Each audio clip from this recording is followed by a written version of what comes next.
Para pemirsa, Anda saat ini masih terus bersama Haul ke-49 Kiai Haji Abdul Wahab Hasbullah, inisiator, pendiri, dan penggerak NU, pencipta lagu Ya Ahlal Waton, serta pahlawan nasional secara virtual. Berikutnya, tausiah dalam rangka Haul ke-49 Kiai Haji Abdul Wahab Hasbullah oleh Gus Baha kami haturkan.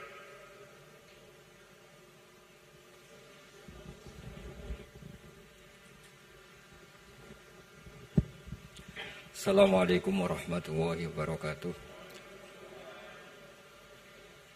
Bismillahirrahmanirrahim. Allahumma ya Allah ihdinas siratal mustaqim siratal ladzina an'amta 'alaihim ghairil maghdubi 'alaihim waladdallin amin.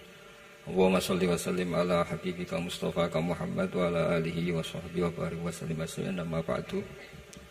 Yang sangat saya hormati Mustasyar PBNU sekaligus Wakil Presiden Profesor Dr. Ma'ruf Amin, yang saya hormati Rais Am PBNU, Rais Am NU Kiai Haji Miftahul Akhyar, Ketua Tanfid PBNU yang juga masih pernah mbah sama saya, Kiai Haji Said Akil, yang saya tadi senang sekali marahnya, senang sekali girohnya, karena itu memang khas keluarga kami. Jadi kalau nggak kesampaian marah itu bagus. Jadi di antara sifatnya para nabi itu wa yakhdufu lillah, kalau agama enggak dapat apa tadi jatah ya, enggak tahu saya maknanya itu, jadi kan wa yakhdufu lillah wa yarda liridho. Semua yang saya hormati, ini ada Ibu Menteri Ibu Ida Fauzia, ada Gubernur Jatim Ibu Khofifah, yang sangat saya hormati keluarga besar Mbah Wahab Hasbullah. Di sini secara berurutan ada Nyai Mutmainnah, ada Nyai Mahfuzah, ada Nyai Hizbiyah, ada Nyai Mujidah. Yang sangat saya hormati Kiai Haji Hasib, Kiai Haji Rokib, semua yang saya hormati para santri, para alumni. Alhamdulillah tadi acaranya banyak sekali, jadi saya nanti ngaji insya Allah 15 menit. Karena menurut saya solusi bangsa ini itu mudah sekali kalau mau niru Mbah Wahab. Saya kemarin ditilihi Gus Hasib, saya tidak bilang bertamu, karena kalau tamu itu seakan-akan saya yang jadi tujuan, tapi niliilah karena beliau orang sepuh. Kemudian beberapa hari dikasih paketan buku beliau tentang Mbah Wahab, buku dari beliau tentang Mbah Wahab. Tapi sebetulnya saya tahu banyak tentang Mbah Wahab tanpa buku itu, karena Mbah Maimun, guru saya, juga bapak saya, Kiai Haji Nur Salim sering cerita. Kiai Wahab itu pedagang, juga ulama, juga politikus, juga pahlawan. Kita sebetulnya melihat itu sederhana. Artinya sederhana dalam pikiran ulama. Jadi pernah suatu ketika Sayyidina Ali itu marah besar ketika melihat umat Islam itu pasif itu tidak aktif. Sehingga beliau marah besar di antara kalimatnya itu, karena ini tengah-tengah kalimat langsung pakai fa'ataf atau fa'tafrek atau apa sajalah, nanti terserah santri-santri yang iqrob. Fakubhan lakum hina sirtum gharadun yurma. Jadi umat ini akan buruk sekali ketika posisinya itu objek yang jadi sasaran tembak atau sasaran perasan pihak lain. Ketika misalnya haji itu bagus prospek, nanti ujung-ujungnya yang bikin sajadah kadang orang sana, mau bilang kubu sebelah, nanti sensitif secara politik. Nanti ketika umat Islam punya kebutuhan pakaian ihram besar, juga yang produk kadang orang lain. Begitu seterusnya, sehingga setiap kebutuhan kita pun yang produk itu orang lain. Sehingga Mbah Wahab berpikiran sampai impor mori, pas itu kain putih. Begitu juga traveling, ketika umat Islam butuh mudah pergi ke Mekah untuk haji dan umrah, juga bironya itu kadang orang lain. Zaman itu Hindia Belanda, sehingga beliau dulu sudah mendirikan semacam biro haji. Itu semua adalah madhab, di antara madhab Sayyidina Ali ketika beliau mengatakan fakubhan lakum hina sirtum gharadun yurma. Buruk sekali kamu di mana-mana ini jadi objek. Misalnya kira-kira ginilah, kalau kholnya Mbah Wahab itu ada 10.000 santri dan semuanya karena keluarga kiai itu dermawan, sama Bu Mujidah dikasih makan semua. Nanti cateringnya yang menyediakan orang lain, kita tidak punya kecakapan produksi itu atau melayani itu. Sehingga perdagangan Mbah Wahab dalam tradisi keulamaan itu dimaknani sebagai supaya kita ini jadi aktor, baik di perdagangan, di politik, maupun dalam solusi urusan-urusan publik. Misalnya sekarang ada problem apalah. Sebetulnya solusinya gampang sekali. Ketika kita minus atau ketika kita tidak berkecukupan, mulai dulu ulama itu solusinya gampang. Pernah suatu Abdul Qasim Al-Junaidi atau siapa sajalah, ini karena polanya sama, menyuruh muridnya, saya tolong belikan ikan. Cara sekarang mungkin dikasih uang 50.000, terus dikasih tahu sama muridnya, Pak Yai uangnya tidak cukup karena harga ikannya 70.000. Terus kata gurunya, beri lebih murah lagi. Uang 50 aja tidak cukup, kok cari yang lebih murah. Kata beliau, arfisuhu bitarki. Ya bikin murah karena kamu tidak berkeinginan. Jadi nggak usah belikan katanya. Ini penting sekali karena dulu ada solusi masyhur itu makalahnya Imam Syafi'i itu. Kata beliau, fa innal ghina anisyaila bihi. Kalau kamu ingin tidak tergantung sesuatu, maka hindari sesuatu itu. Jangan memaksakan memenuhi sesuatu itu dengan memaksakan, tapi hindari sesuatu itu. Saya misalnya kalau nuruti kepingin misalnya, kalau saya dengan nafsu serakah saya, mungkin saya ingin punya mobil mewah, ingin apa saja. Tapi itu membuat saya tersiksa karena harus menyediakan ini itu. Ya sudah, tidak usah ingin. Sehingga mudah sekali. Makanya kata ulama dulu, fa innal ghina anisyaila bihi. Untuk menjadi berkecukupan, usahakan banyak hal yang tidak Anda butuhkan. Semakin banyak hal yang kita butuhkan, maka kita akan tergantung akan sesuatu itu. Makanya banyak ilmuwan, saya sering diskusi sama pakar-pakar sama ilmuwan. Apakah negara Amerika itu negara yang kuat? Banyak ilmuwan yang berpikir itu ilmuwan politik, bukan tasawuf. Berpikir negara paling lemah itu ya kayak Amerika. Karena semakin powernya kuat, ketergantungannya semakin kuat. Untuk memenuhi kebutuhan listrik harus begini, untuk kebutuhan minyaknya harus ini. Semakin kita kuat, maka ketergantungan akan sesuatu semakin banyak. Jadi ibarat orang yang punya Alphard sama yang enggak kayak mana? Ya kayak yang enggak, karena kebutuhannya ada banyak. Artinya dalam kondisi krisis, ulama masih punya solusi, yaitu al-ghina itu anisya' labihi. Jadi usahakan ketercukupan itu karena menghindari kebutuhan-kebutuhan yang tidak primer, yang tidak prinsip. Bukan memaksakan semuanya terpenuhi. Karena kita ini ulama. Dulu ketika sebelum ada negara, belum ada TNI, itu ulama punya cara untuk melawan Belanda. Karena mereka terbiasa punya loyalis, punya muhibbin, punya ghirah, punya strategi. Sehingga Belanda itu kesulitan ngadu ulama. Apalagi mereka terus ke Mekah, ketemu komunitas internasional yang semuanya berfatwa bahwa penjajahan harus dilawan. Itu luar biasa. Belum ada negara, nggak ditopang negara, kemudian tetap bisa melakukan perlawanan. Coba kalau dulu ngelawan nunggu, wah saya mau ngelawan penjajah kalau saya diangkat jadi TNI, saya mau ngelawan kalau saya punya otoritas yang disahkan negara, itu ribet, negara belum terbentuk. Makanya ini saya tidak akan ngaji lama-lama, tapi saya akan cerita khas Mbah Wahab sesuai riwayat yang saya dapatkan dari guru-guru kami, bahwa beliau tadi seperti yang dikatakan Pak Said, membina dan menyebarkan NU kemana-mana tanpa uang proposal. Nggak kebayang saat itu proposal kepada siapa, negara sendiri masih susah. Lalu mau diajukan kemana? Terus yang mau tanda tangan itu ya siapa? Jadi yang saya tahu tadi, yang penting kita niru sesuai yang diidam-idamkan tadi Sayyidina Ali. Jangan sampai kalian itu menjadi gharadun yurma. Ada apa saja orang lain yang memikirkan labanya, kita yang jadi objek. Sehingga zaman itu kita terima kasih semua sama Mbah Hashim, sama Mbah Wahab. Karena ini zuriyatam ba'duha min ba'd. Kita tahu Mbah Wahab putra Mbah Hasbullah, punya ibu Nyai Fatimah, terus sampai Mbah Abdus Salam ya. Kemudian Mbah Hashim punya ibu Halimah, punya lagi siapa setelah Halimah itu Lainah ya. Terus Mbah Abdus Salam, jadi ini zuriyatam ba'duha min ba'd. Kalau dalam tulisan itu sampai Mbah Abdul Jabbar bin Ahmad bin Mbah Sambu. Memang Mbah Sambu punya beberapa saudara, diantaranya ada yang namanya Mbah Yusuf, itu yang melahirkan keluarganya Mbah Ahmad Siddiq Jember, Mbah Siddiq Jember. Ada yang Abdul Halim yang melahirkan keluarga Lasem, termasuk saya itu lewat jalur Mbah Abdul Halim. Jadi zuriyatam ba'duha min ba'd. Dulu semua orang zaman Rasulullah SAW itu dilatih jadi aktor, jadi subjek. Sehingga orang yang miskin pun ketika perang Tabuk, perang Dzatil Usra, itu semua menyumbang. Ada yang menyumbang emas yang enggak terkira, yaitu Sayyidina Utsman. Ada yang cerita, ya Rasulullah saat tadi malam buruh dan punya beras hanya 2 kilo, yang 1 kilo saya sumbangkan jenengan, yang 1 kilo saya pakai untuk keluarga kami. Sekarang logikanya sederhana, kalau orang miskin 3.000, pas itu anggap saja pasukannya misalnya 3.000. 3.000 nyumbang beras 1 kilo, itu artinya terdapat 3.000 kilo beras. Artinya apa? Orang Islam yang miskin membiayai dirinya sendiri untuk makan. Dan mereka adalah aktor heroik. Tapi kalau misalnya ini orang-orang miskin ini tidak mau urun rembuk, kemudian menjadi beban negara, maka yang harusnya dipakai senjata, dipakai beli sembako. Dulu zaman Nabi meskipun orang itu miskin, itu semuanya bersifat heroik. Sehingga perang Dzatil Usra itu perang paling dikenang Al-Quran.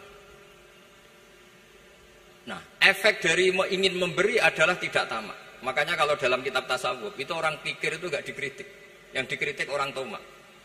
Karena orang menvonis orang lain kikir itu pasti karena berkeinginan mendapat. Kalau tidak berkeinginan mendapat, maka orang lain tidak akan kamu vonis sebagai kikir.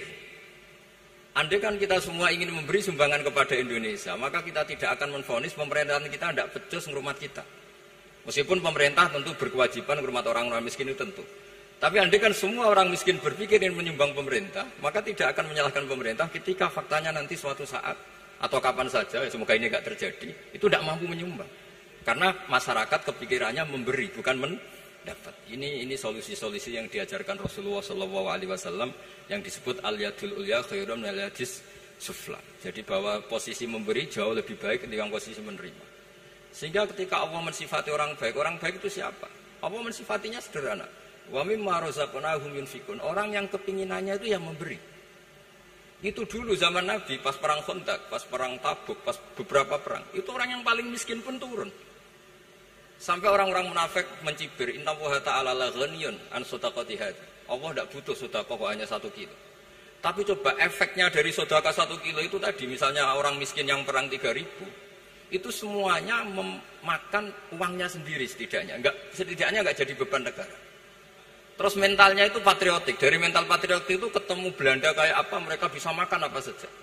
Mulai ares gedang, mulai apa saja, yang penting halal. Karena mentalnya dari awal heroik. Tapi andikan mereka mentalnya tomak, mungkin sudah mati. Karena, wah nunggu negara ngasih makan, proposal dulu, sedang mati. Tapi orang dulu enggak, karena heroik inginnya memberi sehingga bisa mendapatkan solusinya sendiri. Ini solusi yang saya tawarkan sebetulnya ini mudawwan, artinya mudawwan itu ada di beberapa kitab, lihat di beberapa tafsir istilah perang Dzatil Usra, perang Tabuk atau perang apa saja itu memang zaman itu susah sekali. Itu menjadi solusi utama adalah setiap orang ingin bermental patriotik. Nah, kalau sudah orang bermental patriotik itu gampang, ukur apa saja itu gampang. Karena tadi dari 3.000 atau 1.000 atau apa saja pasukan, sampai ada yang urun tadi beras 1 kilo. Tapi 1 kilo itu menjadi satu watak, satu karakter bahwa bangsa ini inginnya memberi sama negara. Sehingga negara ini mudah merdeka. Coba kalau semua orang miskin zaman itu bermental ingin mendapat, ribut proposal, nyalahkan ini, enggak didata miskin tersinggung, kan capek.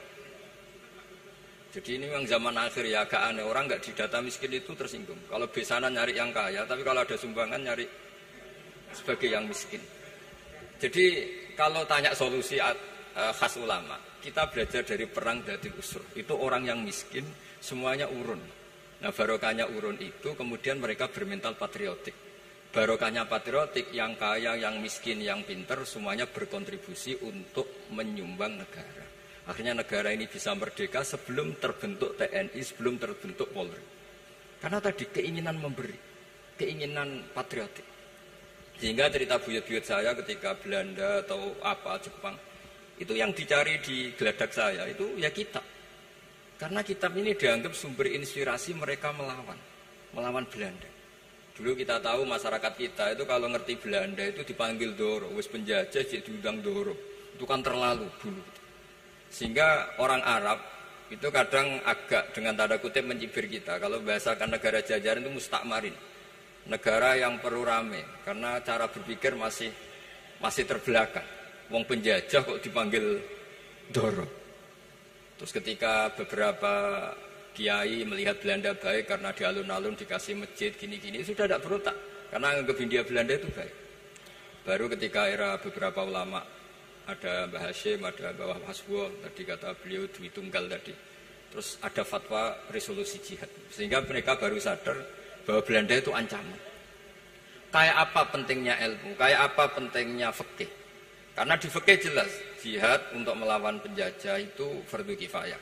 Tapi jika musuh kadung ada di kita, maka itu fardu ain. Tidak lagi ada prasyarat harus lelaki, harus merdeka, enggak, perempuan pun harus terlibat. Sehingga kita punya pahlawan Kak Cut Nyadin, beberapa daerah Kartini. Itu ada di khazanah kitab-kitab fikih kita. Jadi kita tidak pernah kehilangan khazanah untuk menjawab muskilatus zaman, untuk menjawab problem-problem zaman.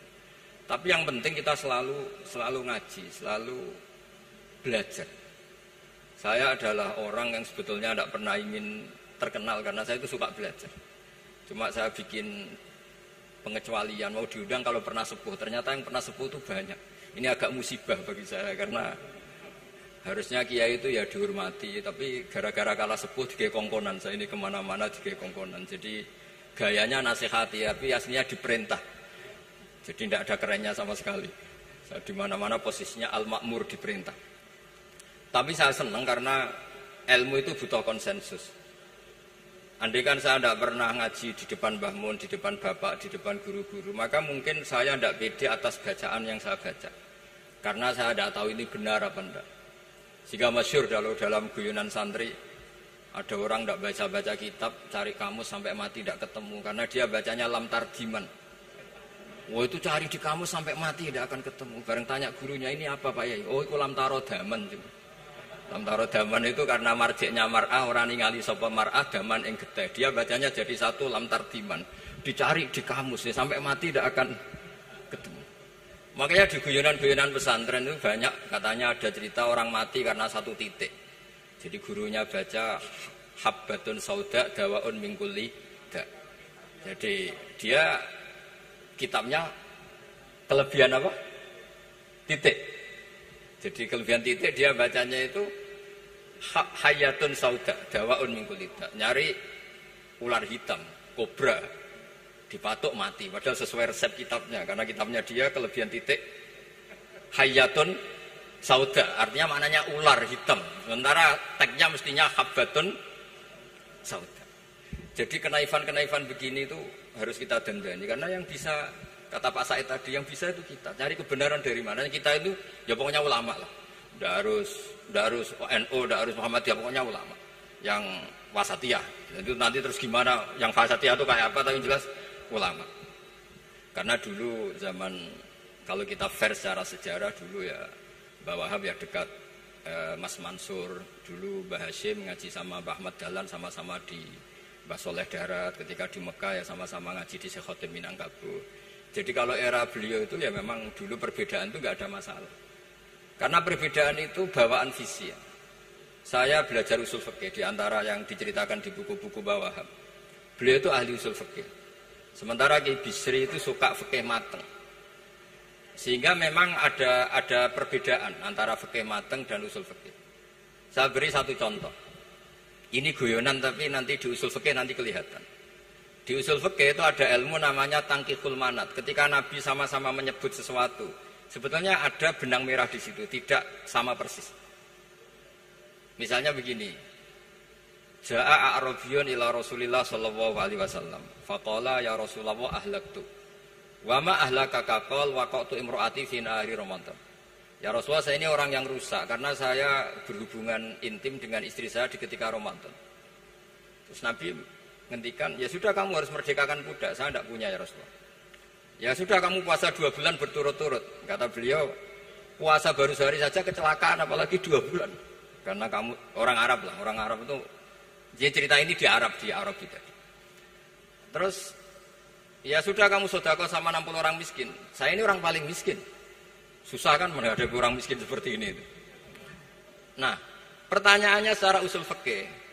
Menurut mazhab Syafi'i, sanksi berat itu hanya untuk yang berhubungan suami istri. Sehingga kalau membatalkannya pakai rokok, pakai minum, pakai makan, tidak kena sanksi seberat itu. Masuk akal kan, karena memang hubungan suami istri dalam banyak hal, misalnya haji, Itu ifsad, yang benar-benar ifsad bisa merusak haji secara total. Tapi menurut Imam Malik, pikiran Imam Syafi'i itu dianggap aneh. Loh ini hubungan suami istri itu statusnya mubah, sesuatu yang boleh. Maka semua hal yang boleh tapi merusak kehormatan Ramadan, maka ketentuannya sama. Yaitu misalnya nggak sakit, nggak apa, pagi-pagi nyate. Wah itu kan melecehkan Ramadan, nggak sakit, nggak apa, kok pagi-pagi nyate. Perlu dicatat karena hubungan suami istri itu sesuatu yang boleh. Berarti kalau yang boleh merusak Ramadan hukumannya berat, makan yang statusnya boleh juga hukumannya berat. Itu dulu bapak saya ketika bikin analogi itu mau cerita sederhana gini. Hak dhisik ono santri ya goblok. Kandhanane aneh. Istrinya lapor ke kiainya. Pak Yai, santri jenengan kalau sama istri sering mukul. Mukul itu nabok pakai tangan. Santrinya dipanggil kan alumni. Kamu jangan sering mukul istri kamu gini-gini. Iya Pak Yai, njeh. Suatu saat 2 minggu istrinya lapor lagi. Sekarang tidak nabok Pak Yai, nyaduk. Karena yang dilarang hanya nabok. Dipanggil Kiai, lo kamu katanya masih sering nyaduk istri kamu. Yang dilarang kan mukul, sekarang nyaduk. Kapan-kapan meludahi. Nah, artinya di usul fikih dijelaskan bahwa makna haramnya naboi adalah hurmatul idza. Haramnya menyakiti. Maka nyaduk sama, meludahi sama, menerlantarkan sama. Itu dulu bahwa hak ahlinya. Bikin usul fikih seperti itu. Sehingga misalnya Amar Ma'ruf Nahi Mungkar ketika beliau ditanya, apakah perlu ikut kabinet gotong royong? Tapi di situ banyak kelompok yang mungkin tidak cocok. Pikirannya Kiai Wahab harus ikut, justru ikut benahi dari dalam. Meskipun dari ikut itu bahwa Wahab nyun sewu yang mengalami fitnah yang macam-macam dituduh karena zaman itu nasakom. Tapi itu beliau santai saja. Tapi zaman itu memang itu sah karena zaman itu belum dibubarkan. Jadi yang dialami Bang Wahab ini luar biasa. Semuanya harus jadi pelajaran bagi kita. Makanya jangan pernah meninggalkan ilmu yang bernama usul fikih. Karena fikih yang mateng itu cara basa Jawa ini akan kehilangan stok teks. Misalnya Nabi sedekah pakai kurma atau pakai apa makanan pokok. Itu hadisnya itu kurma sama Imam Syafi'i digenti kutu ahli baladi, yaitu makanan pokok dari negara. Sehingga kita tidak bisa mentang-mentang Nabi sedekahnya pakai kurma terus kita orang miskin kita kasih kurma. Bisa linu tuh nih kalau makan kurma orang Indonesia itu. Karena yang penting itu kutu ahli balad bukan kurma. Bukan mentang-mentang Nabi sholat di Mekah Medina, kalau ingin persis sunnah Rasul, sholatnya harus di Mekah Medina. Kalau di Indonesia Nabi tidak pernah sholat di Indonesia. Sunnah Rasul sholatnya di Mekah Medina, bisa ada orang sholat kalau gitu. Jadi ada ilmu yang namanya tangkihul manat, yang harus ditiru itu sisi mananya. Nah dalam konteks Arabi tadi terus kemudian ada dibuang. Ja'a Arabion, kata Arabi itu dibuang. Datang orang Bedui, orang kota pun kalau punya kesalahan yang sama hukumannya juga sama. Maka kata Arabi dibuang. Nah menurut Imam Malik kata jima hubungan suami istri juga dibuang, digenti membatalkan puasa dengan apa saja yang tanpa uzur syarat. Jadi ini kealiman-kealiman kiai-kiai Indonesia dulu itu. Misalnya kentong, dulu meskipun ada yang bilang bid'ah, kentong itu bid'ah karena mirip orang Nasrani. Orang Nasrani itu bentuk kentongnya di kelenteng itu tidak seperti kentong kita. Adat Indonesia kalau pos kampleng ada maling, ada banjir pakai kentong. Jadi adatnya memanggil itu pakai kentong. Makanya kiai-kiai dulu, ini mirip orang Nasrani, tidak mirip pos kampleng katanya. Padahal jelas menurut hadis sahih jelas ketika ada sahabat usul ya Rasulullah bikin kentong, wah jangan nakus itu nanti kayak Nasrani. Bikin buk itu trompet. Jangan nanti mirip orang Yahudi. Ya dengan api ya Rasulullah. Jangan nanti mirip Majusi. Datang sahabat tergesa-gesa. Beliau mimpi kalau diajarin azan. Azan itu maknanya al-ilam. Memberi maklumat waktu sholat. Akhirnya ada azan. Kemudian ulama Indonesia dulu Mbah Hashim sama Kiai Fakih Mas Kemampang. Yang satu anti kentong, yang satu pro kentong. Itu dulu ya saling menghormati nggak masalah. Karena fikih itu sekali khilaf itu mirip-mirip. Tadi Pak saya Takil nyinggung Palestina. Saya pernah ke Palestina. Itu banyak ulama Mesir yang mengharamkan orang datang ke Yerusalem, ke Masjid Aqsa. Karena mau tidak mau harus dapat visa Israel, berarti ngaku eksistensi Israel. Karena dianggap mengaku eksistensi Israel maka hukumnya haram. Tapi saya pernah ketemu Imam Masjid Aqsa. Beliau bilang begini, Pak Bahak, kalau orang Islam dari seluruh dunia tidak datang ke kami, maka eksistensi kami dianggap diabaikan oleh komunitas internasional. Dan itu dengan mudahnya Israel mencaplok kita. Sehingga separuh ulama Mesir juga mewajibkan yang mampu harus ke sana. Dengan cara itu Aqsa aman karena masih diperhatikan ulama atau komunitas internasional. Yang satu cara pandang ke sana berarti ngaku eksistensi Israel karena ada visa Israel. Yang satu bilang harus ke sana, dengan itu eksistensi Masjid Aqsa terjaga karena masih diperhatikan ulama atau komunitas Jadi di mana-mana khilaf itu ya seperti itu. Tapi alhamdulillah di kita itu khilaf itu biasa. Sehingga zaman kita mondok, saya itu pernah pengalaman buruk sekali saya ketika jadi Rois Musyawarah Fathul Mu'in. Itu ada pertanyaan gini Gus Hasib. Saya tanya gini sama orang. Gus, soft paling utama itu yang nomor berapa? Nomor 1 kata saya. Yang kedua, yang soft berikutnya, iya yang berikutnya. Kalau sudah tahu soft terbaik itu yang nomor 1, kenapa masjid gak dipakai memanjang selatan utara? Biar semuanya nomor 1. Selagi masjid itu memanjang barat timur, pasti ada soft 1, 2, 3. Itu kan kurang ajar betul. Jadi supaya orang soft 1 semua ya tinggal desain masjidnya, yaitu memanjang utara selatan. Selagi masih memanjang barat timur, pasti soft 2, 3. Terus saya kebalik tanya. Lalu setelah begitu yang paling abdul siapa? Yang sisi kanannya imam. Ya sudah imamnya dipojokkan pol selatan, biar semuanya dari pol kanan. Nanti ada masalah lagi, yang paling abdul siapa? Yang paling dekat imam. Yuskono kerubuti imam kan gitu. Jadi kalau nuruti fikih itu ya memang ilmu logika. Sehingga banyak orang jadi wali itu dari hasil ijtihadnya. Ada orang jadi wali karena sering sholat di shaf awal. Tapi ada wali pesaingnya justru jadi wali karena kalau sholat di belakang. Tapi tetap wali. Suatu saat 2 wali ini ketemu. Loh, kamu kok wali? Padahal kalau sholat paling belakang. Saya tuh malu sama Allah. Kok kayak sok suci ya gue ngarep gitu. Jadi wali karena adab, bukan karena malas loh. Saya itu gak pede. Saya saja kok sholat di depan. Maksudnya kok kepedean itu. Tapi tentu secara syariat tetap baik yang di depan. Ini saya bukan bela yang...